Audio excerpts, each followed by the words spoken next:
Hi, and welcome to another episode of From the Bullseye, brought to you by Bull City Talent Group. If you've been following along, you've noticed a trend over the last several episodes hovering around the transition from SAP ECC to S/4HANA. And while this is an ongoing topic and concern for organizations, the date seems to keep moving. Nevertheless, the transition is going to have to occur. So we wanted to just put on the table 7 key considerations when preparing for that transition and processes and decisions that need to be made as you go into that journey. So let's dive in.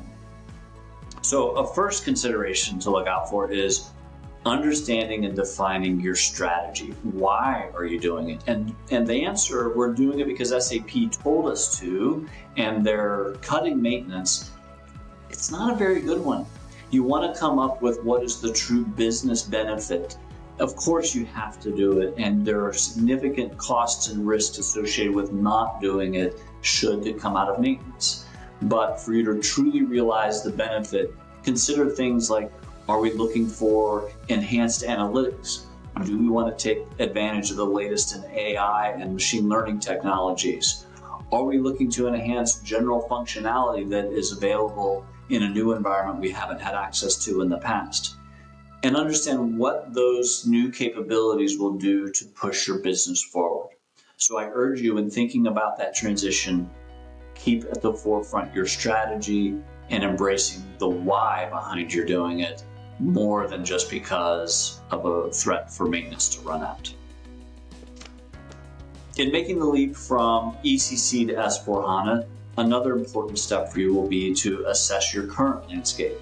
If you've seen, again, some recent episodes, you hear us talk about data migration and what are some of the tools and methods that you have to prepare for to take a look at your current data and make sure that it is ready to move into an S/4HANA landscape. Well, that's one piece of it, but assess too the security landscape, assess the performance capabilities. There are many tools and methodologies you can leverage when looking at your current landscape to determine what will be the best path forward and what will be the risks and the pitfalls that you'll encounter so that you can plan for those in advance. Another consideration in moving from ECC to S/4HANA is understanding and planning for your deployment strategy. You'll hear and you know of terms like a greenfield implementation, a brownfield implementation, a bluefield implementation. Each depends on where you're coming from and where you want to go. The existing landscape will determine what approach you need to take to lift and shift over into the new environment, scrap the whole thing and start over, or some method in between, especially if you're going to include a cloud strategy. Again, another thing you need to look for in moving from ECC to S/4HANA is your data migration plan. I might sound like I'm a broken record here or just wanting to beat this drum over and over. It's that important.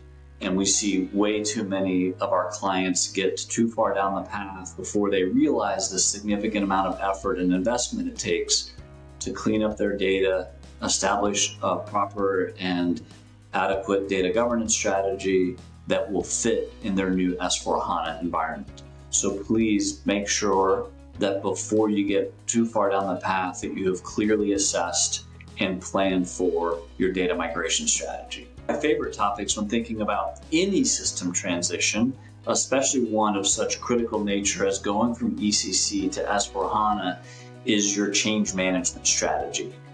Don't be lulled into thinking that, oh, it's just a system upgrade and we're just going to be pushing some buttons in the background to launch the new platform. There will yet be significant change elements that your team will need to prepare for and embrace. New look and feel, new capabilities that they haven't had before, new access to information. We mentioned artificial intelligence. They'll see new capabilities that they can use in the user interface that weren't there before. Just a significant move to shift an organization from the legacy ECC environment to S/4HANA, particularly when you start layering in new capabilities and cloud technologies. We would be remiss in talking about any kind of system transition if we weren't focused on testing. So I can't say firmly enough how important it will be to test, plan the test, plan the test, get it right. There are so many things that can go wrong, which again, you might get lulled into thinking, well, we're just going from one platform to the next. It's all SAP. There's just way too many bumps in the road and roadblocks that you'll hit. So come up with a very crisp testing strategy. Engage your resources, both from a consulting and your own team perspective, so that you then have folks who are using and operating the system every day who participated in the testing cycles to make sure that the system operates exactly how they expected it to. And as you come to the end, you go for that final move to your new system, focus on having a crisp cutover and go live strategy.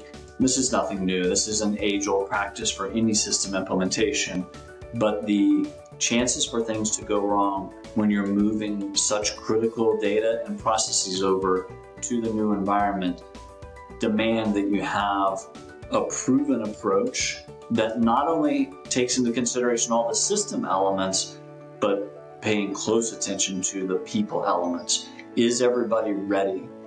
Are they clearly informed of when critical steps in the cutover process are going to happen?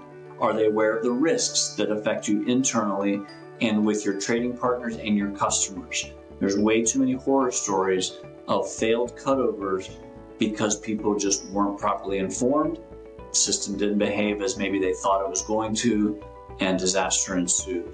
So having a clear strategy for that final step and taking the system live, moving into hypercare and go live, post-go live support will help you ensure success as you move into the new environment. So I hope you find these steps helpful. You can see a collection of them and related materials on our website. And in this series, please continue to join in. We'll have topics, especially leading up to the actual cutover date when maintenance expires and folks are ultimately forced to move to S4HANA.